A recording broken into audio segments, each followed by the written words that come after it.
recording the computer. Great. Oh, We nice are confirmation. great. Recording in progress. This is Cabin Fever Reliever, year number two, session number two. This is a two-part class called Connections. And this is part one, taught by Mary Franson. And these are our Art to Change the World Cabin Fever Reliever classes, so anyone can take them for free from home online. Thanks everybody for being here. Mary is a writer, an editor, a professor in English, and a surfer, and lots of other things. She can share more with you. And this class kind of came about because we both studied poetry, and there's this thing called ekphrasis that I thought was just super cool, and that nobody else, unless they're in that field, really knows what it is. And Mary's like, "Oh, I know what that is." I'm like, "Oh my God, someone who knows what it is!" And I got really excited, and I'm like, "Let's do a class on this and teach more people because it's really up an artist's alley, not just poetry." So we're gonna combine those things and. I'm teaching next week, but Mary's teaching this week. I'm gonna hand it over to her and I will let you do your screen share as well. Oh, great. Thank you very much. All right. Well, welcome everyone. I'm super stoked to have all of you here. This is actually when I think back to some of my favorite things to teach with my students, doing the ekphrastic poetry unit was always fun because we really loved looking at a lot of different pieces of art. And then really kind of what we're going to be doing tonight is exploring how to use a piece of art as inspiration to create an ekphrastic poem, which is just, again, a poem that's inspired by any work of art. It could be a sculpture, it could be a photograph, it could be a painting, a mural. So that's what we're going to dive into. One thing that I wanted to start with, though, is really just thinking about a piece of art that's inspired you. I don't know if any of you have a sheet of paper and something to write with. If you have that handy, great. If you don't, if you have a moment to go grab something to write with, I just wanted to start with a brief writing prompt that will just take a few minutes to do. So I want you to think about maybe one piece of art that has really inspired you throughout the years. Maybe it was a mural you saw somewhere. Maybe it was a really unique photograph. It doesn't even have to be by a professional artist. I have art hanging in my room that my godson Lewis has drawn for me. My favorite one that he drew, it's called a California snowstorm, and it's just green all over the paper. So it could I be any, love it. right? But I want you to think a little bit about kind of where you were when you first saw it. So if you could write down, kind of what the setting was, Hmm. and then how you felt. So what was kind of your mood when you saw it? Did you recognize your mood change as you were kind of taking in that art? And then if you were going to kind of describe it to us, maybe just a few lines of description. What stood out to you the most? Do you know something about the artist, the materials, anything you wanted to really describe? I'll give you just maybe a few minutes here. So it's 6:10 now. Maybe like I'll stop the clock at like 6:13.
Okay, we'll do about maybe 30 more seconds.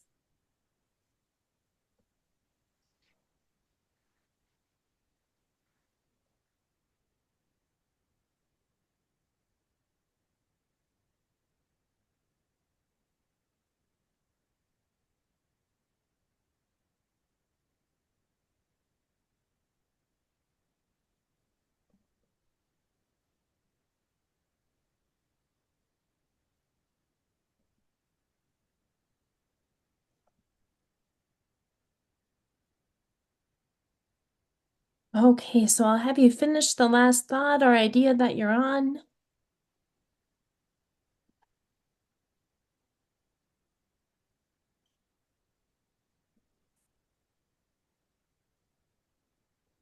Hello. Okay. So one thing that I'd like us to do, hopefully towards the end, we'll have some time to go around and share a little bit of what people wrote about. If you feel comfortable with that, if you don't feel comfortable sharing, you can absolutely pass. And that actually, what you've written, that might be something that you want to return to when it's time for us to think about writing your own ekphrastic poem. But I wanted to think a little bit about kind of the creative sensibilities that artists and writers share, because I think there really are so many unique ones. If we think about the poet Mary Oliver, she's one of my absolute favorite poets, and she has three rules for living, and that is to pay attention, to be astonished, and to write about it. And often I think that's kind of the same sensibilities that we have when it comes to an artist creating a piece of art, whatever that art is.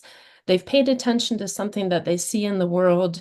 There's a sense of astonishment, maybe about what they're seeing, or curiosity. And then there's that sense of wanting to bring the essence of that to the canvas or to the page, however it is they want to really recreate that for the viewer. And so one thing that I want to talk a little bit about tonight is kind of how poets have been inspired by certain works of art. So one thing, if we go to, I'm going to share my screen here for a moment. Oh, Kelly, can you give me access? Yeah, I thought it would just, do I have to, how do, let's see. I think, hmm. I thought you could just request it. Let me see. Advanced. I Share. think you have to Who yeah, can share? I think you have to enable it. Okay, we'll just try that. Did that work? Yep, perfect. All right, good deal. Let's see if this. Okay, can everyone see my screen? Yes, I think I muted everybody though. Oh, okay. You can unmute. That's no problem. All right. So if we look here, Thomas Cole, one of the famous landscape painters in our country's history, he has this quote. He says, "To walk with nature as a poet is the necessary condition of a perfect artist." And I actually kind of wanted to think a little bit about what that means. When you hear that, why do you think he would say that to walk with nature as a poet would be necessary for an artist?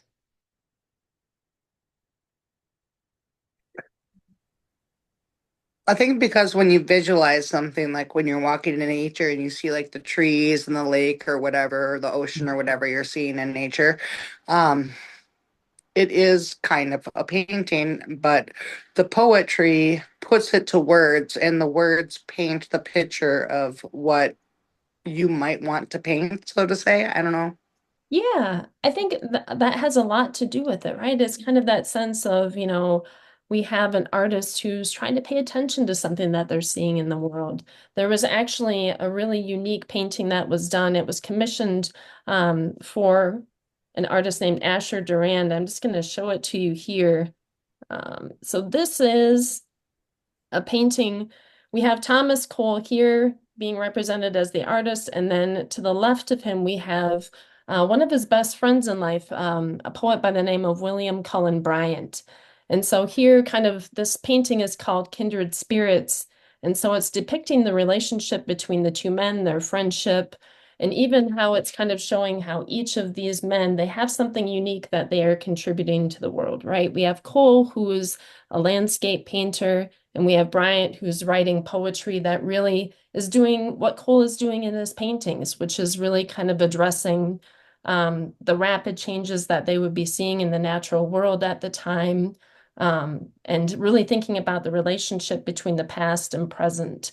So if we go back to kind of what the work of an ekphrastic poem does, if we think about, again, the poet side of it, right? We have someone who's trying to maybe imitate, describe, critique, or dramatize, reflect upon, or respond to any kind of non-literary art. So especially a piece of visual art is what we usually use. So paintings are usually the most common subjects of poems about visual art, but poems may also take on their subjects from sculptures, drawings, prints, even architecture. There's really no limit to what you can write an ekphrastic poem about if you're looking at something that you think is artistic. And so one thing that we want to try and do when we are shaping one of these poems is we don't really want to just kind of describe it. We really kind of want to give the essence of what it is to look at that visual. So we want our poem in some way to have something in its language that takes off from that visual art. Sorry, I need to let my dog in. He is scratching at the door. One moment. Daphne, did you have Karen, did you have a question? I can't see the proper screen. Oh, Oh, yeah, no. Mary, is the screen wrong? And then Karen might have a question. Oh, so it says I'm screen sharing. Can people see A, B, C, D? Can you see the No, ekphrastic poetry explanation? No, we're still on No. Pollock's. No, we can't. I'm seeing Jackson Pollock. Hmm. I Okay. see a picture of a hand that's writing a word and then no, nothing else. I mean, Okay. there's, yeah, I don't know how to explain it. Let me see. Yeah, it's a like a YouTube screen. Yes. Okay. Well, you know what? Let's just do this. This is typical of how my classes go. My students usually have to be like, you're doing it right. Like, this is how we do it. Okay, let me do, let's see. Let's try this. Okay, now can we see, Oh, yeah, okay. That's okay, Yes. we got it? Okay, perfect. That makes more Now, sense. Yep. Karen, was Okay. that your question or did you have another question, Karen? No, I was just going to make a comment about poets and the poetic sensibility. It reminded me of some of the Persian poets that used to talk about every pore of the body being an eye. Mm, And sometimes I feel that way. I feel like I'm picking up things from the environment that, I'm wondering if anybody else is feeling it. And I really feel it over the entire body, a whole body experience of it's awe, I suppose. yeah, Yes. that's a lovely way to describe it in a sense where I'm sure it kind of wakes you up to maybe something that you hadn't necessarily maybe even realized before. Thank you for sharing that. I think one thing that I wanted to do is just so we kind of have a sense of how artists and writers have done and kind of collaborated with certain ekphrastic poems is I wanted to show a little bit of a clip of Jackson Pollock creating one of his action paintings, and then we'll look at a poem that Frank O'Hara wrote based on that painting. So here, I'm not sure, let's see, I'm gonna stop the share and share a different screen. Okay, so here's the painting that I'm gonna have us take a look at. So hopefully you can all see this painting by Pollock. Yeah. Okay, perfect. Okay, so this is one of his paintings that Frank O'Hara actually wrote a poem about. But one thing that's really unique when we think about Jackson Pollock's work, so we know he's an action painter, an abstract expressionist. A lot of his paintings were in the late 40s, early 50s. But when we look at a piece of work like this, I'm sure we've had people that we know that can look at this and say, My 3-year-old could have done this, or my 4-year-old. And sure, they probably could have. But one thing that I really like about his work is it really resists some kind of interpretive frame or our normal interpretive frame of art. And if we think about what Pollock was really interested in aesthetically, is he talks about his concern being with the rhythms of nature. So he kind of carries that through in the style of these action painting techniques. So his first real drip paintings, which is an example of what we're seeing here, he started doing these in 1947, and they were really kind of the product of a radical new approach to paint handling. So the pigment, he would apply it in really kind of an unconventional way. He'd pour it, he might drip it onto the canvas, he might flick it, he might splatter it, and he'd use all kinds of different tools to do this. And so he's really kind of building this density. So when we look at a piece of work like this, it really kind of has almost a lyrical composition to it. So we have lines and splashes of paint. Really, it almost sounds like there's a choreography going on. So it's completely unencumbered. And there's also kind of no real point of focus. If we look at this, there's no real hierarchy of elements. Again, there's no clear narrative. But if we think about what this work offers us, it's really kind of this visual dynamic of rhythmic sensations. It could be buoyant, it could be heavy, it could be graceful. We have all these swirling, pooling lines of color. It's really evidence of a physical choreography. And for Pollock, spontaneity was a critical element of a piece like this. And if many of you, if you've seen his work, you know the massive scale to which he creates some of these paintings. This one right here is, I think it's 8 feet by 4 feet wide.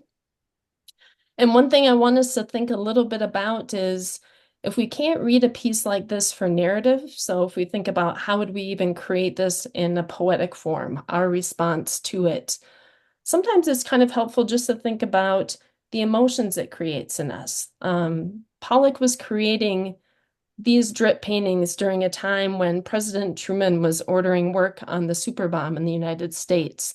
And so kind of there is a sense of a little bit of fear, a little bit of fascination. And so for him, he wasn't really interested in giving us a clear image that he's painting of war, right? Or the possibility of war. But he wanted to have us feel maybe kind of that sense of chaos or turmoil or confusion. So again, his job, his painting, he wasn't really interested in particularly illustrating something, but more kind of materializing the feeling of, what was happening at that time.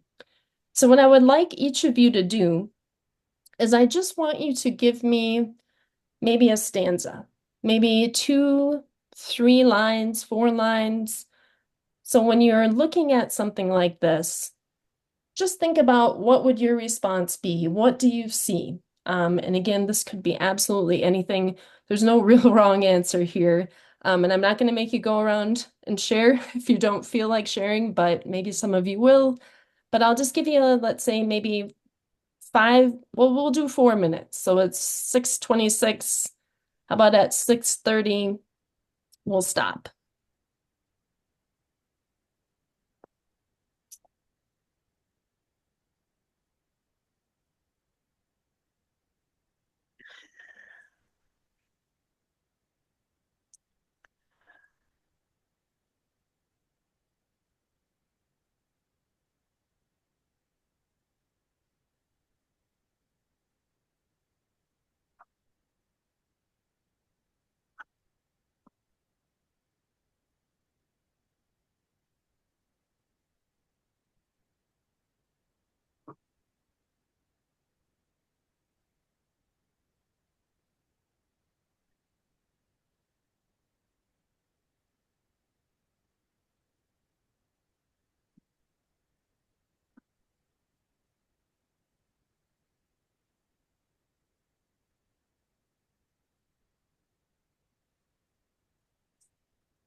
Okay, we'll do maybe one more minute.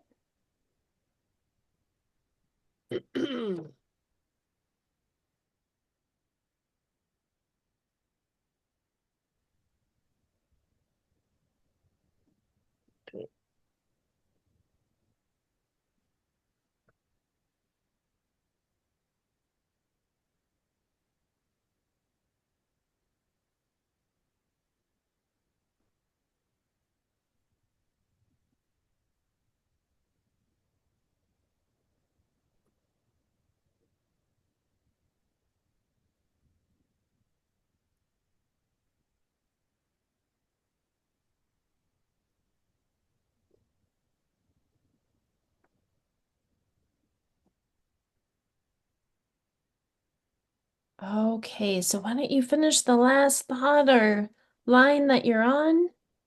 Okay.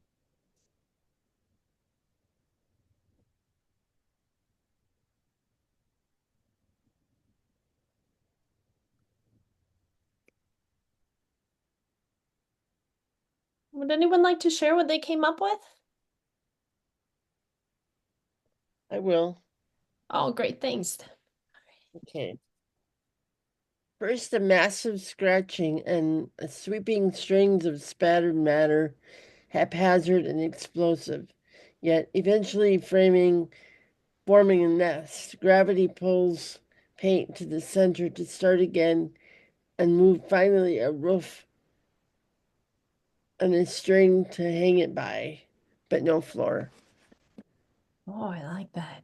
Some of the things that I really, when I'm listening to that, hearing kind of even words like scratching and gravity, it felt like there's a lot of like physical thing. You could like hear something, you could feel kind of a pull of something, which I really like. Mhm. I remember actually hearing someone once describe one of Pollock's paintings as if we're looking at a caged animal trying to get out. And so, yeah. I like that. Thank you for sharing. Yeah, Nice to, it feels desperate to me. yeah. Yeah, I like that. There is kind of that feeling of desperation, right? Yeah. Agency, absolutely. Does anyone else want to share? I'll share mine. Great, thank you. I have scrubby scraggle scribble, zigzag over under full, Mhm. drip, spill, soak, smear, overlap the hidden secret. Mhm. What I got? I love that. Nice alliteration. It's got a great sound to it. It almost has kind of that quickness to it that we would feel when we look at maybe how some of those lines were even created. You get the feeling of maybe the energy of how that was created. A lot of great verbs. So again, it feels like there's action taking place. I really like that. Thank you. Anyone else want to share? This is Laura. I would share. Great. Thank you, Laura. Oh, okay. Um, what a mess. A cloud of black, no tan, no white, seeing through to what's behind. The paper, a room, a pigpen swirl, a black cloud rumbling down the road and picking up all the trash it encounters and carrying it along in its arms. No way out. A spider web of filaments attached to nothing, attached to everything. Oh, I love that. And I really especially like what you said about kind of it's like trying to see through something, almost to the other side. So what could almost be on the other side of all of these layers of paint? That was beautiful. Thank you very much. Anyone else? Any other- Okay, well, one thing that I wanted to do is I wanted to share with you a quick video. It's a very old video, so I apologize. The sound is kind of dorky. I don't know why they put sound to the first part of it. You'll see what I mean in a second, but it shows Pollock actually creating one of these paintings. And the reason I wanted to do this is when you write your ekphrastic poem, let's say you know something about the artist or you know something about the way that they create. That's always something that you can add in your poem. It's kind of like a nice way of showing your connection to the artist. And you certainly don't have to, but I will show just a brief clip of him creating one of these. And then we'll talk about Frank O'Hara making a poem off that painting.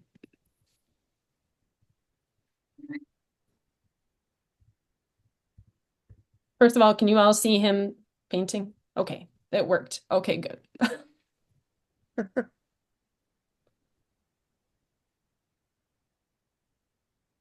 Oh, I think I've seen this video before.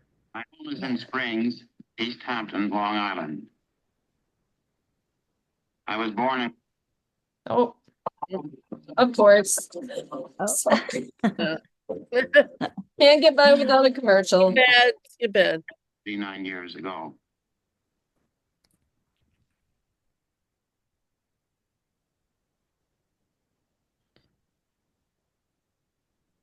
In New York, I spent 2 years at the Art Students League with Tom Benton. He was a strong personality to react against. This was in 1929.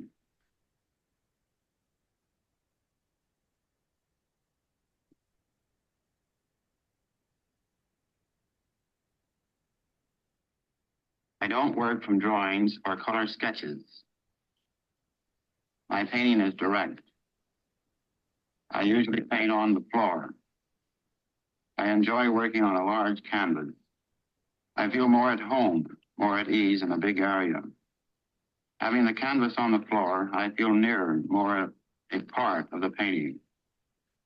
This way I can walk around it, work from all four sides, and be in the painting, similar to the Indian sand painters of the West. Sometimes I use a brush, but often prefer using a stick. Sometimes I pour the paint straight out of the can. I like to use a dripping fluid paint. I also use sand, broken glass, pebbles, string. A method of painting is the natural growth out of a need. I want to express my feelings rather than illustrate them.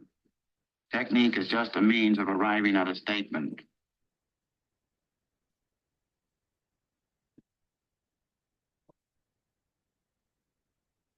When I am painting, I have a general notion as to what I am about.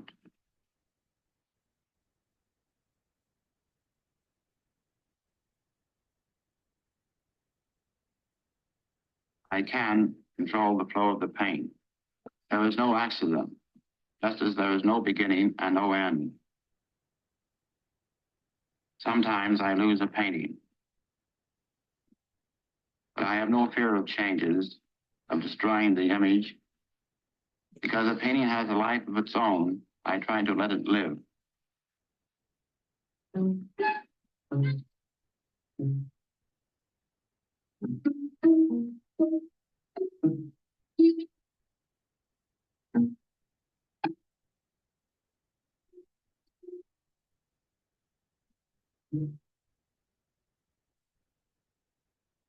Okay, I'll stop that there. And then let's go back. Let's see.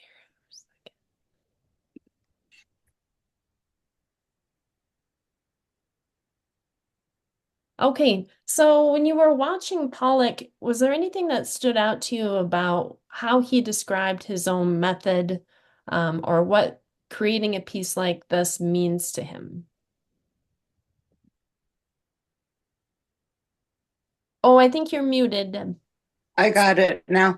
I just wanted to say I really like how he said he liked his painting to talk, and just, speak for itself basically is what he's saying, may have its own language. I feel that way when I'm mixing colors, as I call it, when we're creating a painting, as other people call it. So I just like that. Yeah. I I Oh, often kind of wonder like that inspiration, what's really important for an artist when they go about creating a visual. Someone else is gonna say something. I didn't mean to. I was gonna say something, but I was on mute. I like what he says about painting out of a need because Mhm. I relate to that very much. I feel actually kind of sick if I don't get to my studio. I feel off balance or off, just off. And I admire Pollock a lot because he does also one other thing is he really respects the autonomy of the Mhm. paint and that it like Anna said it has a life of its own and I Mhm. feel like I respect that quite a lot too and just like go in and look at what you're painting and where is it at and what it's not just about let's get rid of that line or whatever, it's about what does the painting want to do, what does it, that kind of thing. So and Yeah. I've always liked Pollock, so Yeah. throughout my Thank you. studies, yeah. Go ahead. I think someone has their hand up. Let's see. Um, Okay. I I thought he described himself as a midwife, Mm. and so it seemed to me that he willingly engages in this sacred process to bring something into birth, which is Mm. a state of surrender. And I think that his paintings reflect that very strongly. Yeah. That's a really unique way of looking at it, kind of like a midwife. But yeah, you see something kind of coming alive in this. I like that comparison a lot. And it was even interesting for me the first time I watched that to hear him say that he can control the flow of the paint. Because to me, this looks kind of like not just chaotic, but kind of in a sense where there's not a real linear pattern to it, and there doesn't need to be, right? But he had an idea of what he wanted to put on the canvas and how he wanted it to look, and to have that kind of sense of control, even in something that looks almost uncontrolled. Um, and then I think someone had mentioned this too a little bit where, he says painting has a life of its own and I try to let it live. So he's not even getting in his own way, right? I know sometimes when I try and do a creative thing, if it's, creating a collage or trying to sit down and write a piece, sometimes I'm my own worst enemy. I get in my own head too much, or I kind of, it's nice when I can think about even getting out of my own way and trying to really think about what is it that I'm trying to express. And for him, he said he wanted to express his feelings rather than really illustrate them. He said technique is just a means of arriving at a statement. And to him, something like this, it makes a statement. So one Well, thing, oh, did someone want to say something? Hop I on was in. gonna say something. There was a really interesting metaphor when a professor told me about Pollock. It's like go into the woods, get lost, and run into yourself. Oh, You I know, love that. yeah. So it's like he's going into the woods, he gets lost, and then he runs back into himself. Like he doesn't really know himself, and he's discovering somebody new, that kind of thing. And I always thought that was really apt for Yeah. myself. You know, it's like I don't really know what I'm talking about or what I'm trying to, and when I try to think of a theme about this is about this or this is about that, it's like really elusive. So it's hard to pin down, Yeah. you know. I really like that notion though of kind of the piece of art or going in to create something and you are kind of discovering who you are in that moment or something maybe you didn't know about yourself. Mhm.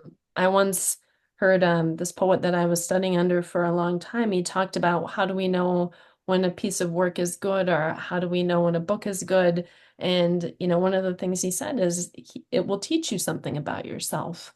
And so I think, what you just said there, Deb, kind of hits on that. One thing that I wanted to do is just go over briefly a poem that was made, an ekphrastic poem that was made based on this painting, just so you can see an example. And this is by one of my favorite poets named Frank O'Hara.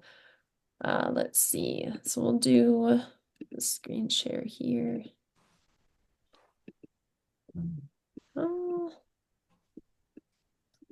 Okay, can everyone see the poem itself?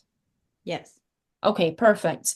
So a unique thing about Frank O'Hara, a lot of his poetry has a very colloquial style. So it's kind of very much, I go here, I go there, I do this, I do that. So it's as if, when you're reading one of his pieces of work, he's kind of taking you on an adventure and narrating that for you.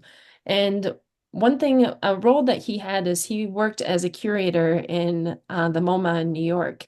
And so often on his lunch breaks, he'd walk around the museum and he kind of just described things that he was seeing. And so this is a poem based on Pollock in one of his paintings, but he's really narrating this as also a curator and just someone who's curious about art as they're walking around the museum. Kelly, do you mind reading this one for us? Let's just hear it out loud and then we can talk a little bit about what we're seeing in the poem. Yes. Thank The you. title at the top is Oh, sorry. Yep. okay. Digression on number 1, 1948. Thank you. I am ill today, but I am not too ill. I am not ill at all. It is a perfect day, warm for winter, cold for fall. A fine day for seeing. I see ceramics during lunch hour by Miro, and I see the sea by Leisure. Light, complicated, Metzingers, and A Rude Awakening by Browner. A Little Table by Picasso, pink. I am tired today, but I am not too tired. I am not tired at all. There is the Pollock, white, harm will not fall, his perfect hand, and the many short voyages. They'll never fence the silver range. Stars are out, and there is sea, enough beneath the glistening earth to bear me toward the future which is not so dark. I see. Thank you very much. So even right from the beginning, we get the tonality of one of O'Hara's works, right? I'm ill today, but I'm not too ill. Uh, I'm not ill at all. So we get kind of this almost this blurry, kind of confused state. Many of us maybe can relate to this. We wake up, we might think we feel one way, we give it 5 minutes, we might feel a completely different way. So he's kind of trying to get a sense of his own feelings throughout the day. And then in that second stanza, this is when he starts to take us through his walk through the museum, a fine day for seeing. So he's pointing out these really famous works of art that the MoMA is well known for. And then when we get to that third stanza, he's still not too energized by what he's seeing, right? He's not really moved by anything in particular. I'm tired today. I'm not too tired. I'm not tired at all. And this is the moment where his feelings start to shift. There is the Pollock, white, harm will not fall, his perfect hand, and the many short voyages. So here it's kind of that moment where he's stopping in front of this painting. He's actually feeling like he has some kind of reaction to what he's seeing. And when he says there is the Pollock, he's talking about when he mentions his hand. I'm just going to go back to the painting just for a moment.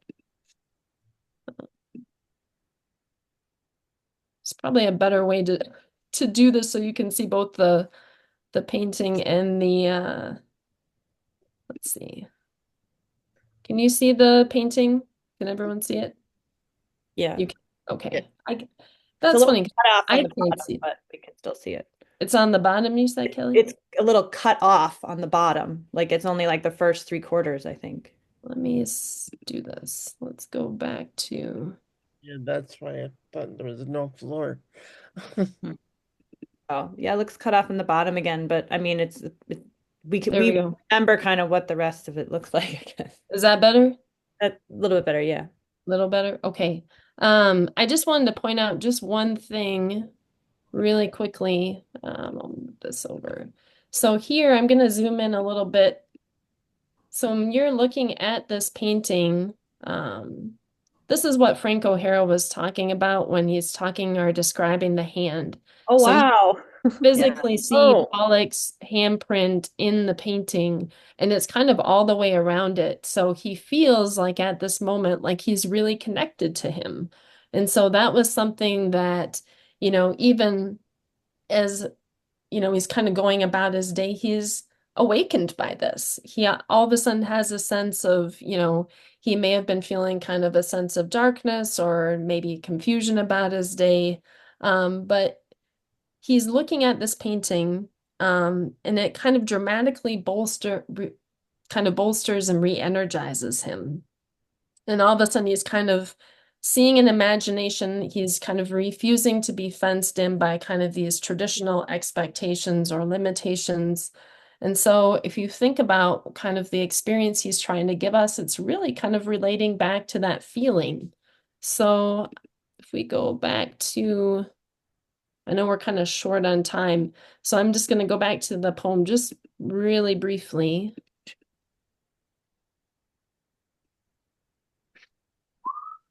also that first line, I'm ill today, but that I'm not ill at all. It seems like it's canceling each other out, Yeah, like a absolutely. real ambivalence. There's Yeah, real ambivalence there. And right? I find that really interesting. Ambivalence is a good way to put it. I like that. Yeah. And actually, just for the sake of time, let me do this. Let me go back to, can everyone see the ekphrastic poetry explanation? Yep. Okay.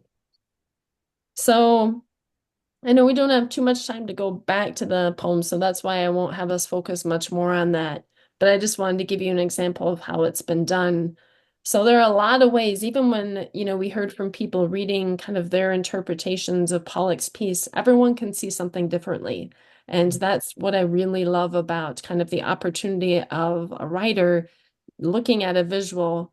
You kind of see it in a way that reflects maybe something else that you might be going through, how you feel about your day, maybe your histories, maybe your associations, your relationships, anything that you may be feeling. Sometimes you start to notice you have that response to a visual based on kind of your own stuff that you're carrying around. But then you're also really trying to see, well, what is it that's unique that this artist is doing? And so when we go to kind of the guidelines for writing a piece, and I'll maybe send this to Kelly, if you want to send this to participants, or if you guys want to take a screenshot, just so even with your phone, just so you have kind of the guidelines for writing this, and then the Yeah. task would be to write one before the next class. So you don't have to do number one. You can really do this any way you want to. So if there is a specific painting or piece that you want to use for your poem, you can use the title of the painting to title your poem. Let's say you actually want to even go back to writing an ekphrastic poem on the visual that you were first describing when we started class. That's kind of why I had you do that, to get in the mind frame of that's something that you were asked to bring to life, right? You kind of thought about, if I was going to describe the experience of seeing that to someone, how would I want to give them an idea of what that looked like, what it felt like to see it, which is exactly what Frank O'Hara did in the poem that we looked at. And so number two, kind of again, the goal, we don't need to really describe everything that we're seeing in the painting. What do you want readers to see? This is kind of your way of bringing the painting to life. But again, you can focus on even just a small part of it if you wanted to. Number three, how are you in conversation with the piece? How does it make you feel? Does it trigger anything? What does it get you to question? So you kind of have a way of opening yourself up to, anything that comes to mind and letting that flood into the poem. So we could kind of, as a reader, we could hear those conversations, or we could hear those questions. And even if you put the questions in the poem, you don't even have to answer them. Sometimes just putting them in there is a really unique way of engaging your readers. I actually once had one of my favorite writing professors, Sister Mara Faulkner. She is an English professor at the College of St. Benedict. She used to say, never go into a piece of writing, whether it's a poem, a short story, a novel, knowing everything that's going to happen, because you kind of take that sense of curiosity. You never know what you could encounter, and you want your readers to feel like they're searching for something with you, and that kind of makes the piece come to life. And I don't know if maybe for those of you who are visual artists, maybe you feel the same way. Maybe you, when you sit down to create a piece of art, maybe you do know everything that you want to have within the painting. Maybe there's still a little bit of mystery for you. Maybe you're figuring it out as you go. But that is something that you can think about even in terms of writing this poem. Staying curious, right? From the beginning of the poem through the end. And then number 4, this is another option. You certainly don't have to do this, but so I've had students write some really unique poems where they imagine themselves in the painting, which is really kind of cool. So you could imagine yourself as part of the painting or in it, and you'd write your poem from that perspective. So just to kind of give you an example, I took this chop suey painting by Edward Hopper, and if you wanted to, let's say you were going to use this painting for your ekphrastic poem, you could write it from the perspective of this woman, or maybe an outside perspective talking about both of them. And immediately when we start to look at this painting, we're curious, right? Who are they? What's the relationship between them? What's the feeling, that's created when we look at something like this based on the colors? Is there a certain tone that's communicated? So again, really you can write your poem from absolutely any angle that you would like to, and it can take on any life that it would like to. So that's just another option.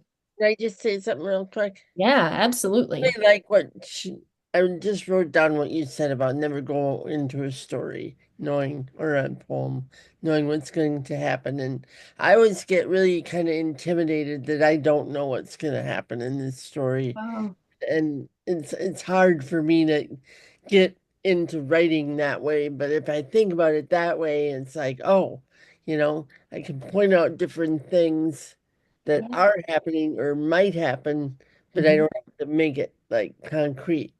Yeah. Yeah, Yeah. that takes the pressure off a little bit, right? You don't have to know Yeah, it really everything from does. A to Z.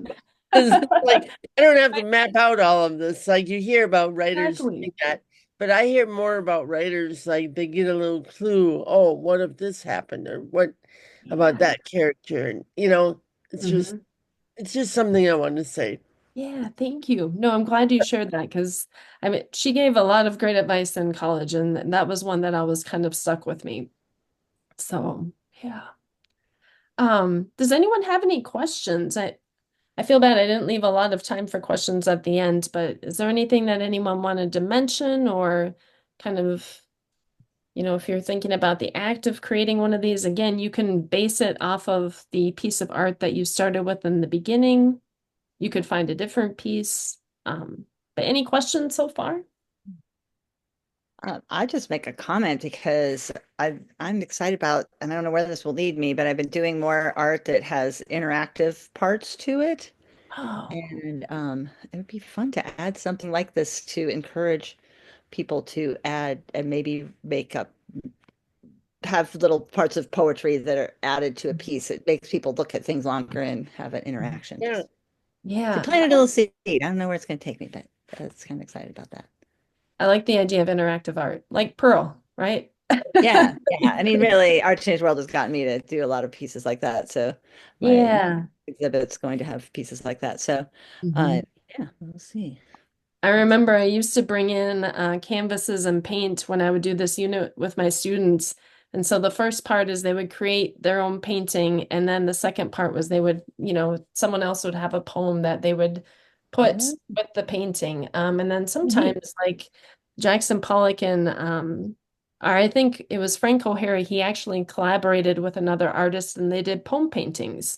So they'd have on the canvas a piece of art, but then O'Hara would write a poem either on top of it or underneath some of the lines of paint. So it was really kind of a unique conversation taking place between the painting and the actual poem. So Oh, there's so many different things that you could do with this, but I really, I was excited I get very nerdy when I get to talk about poetry. So thank you for the opportunity to nerd out a little tonight.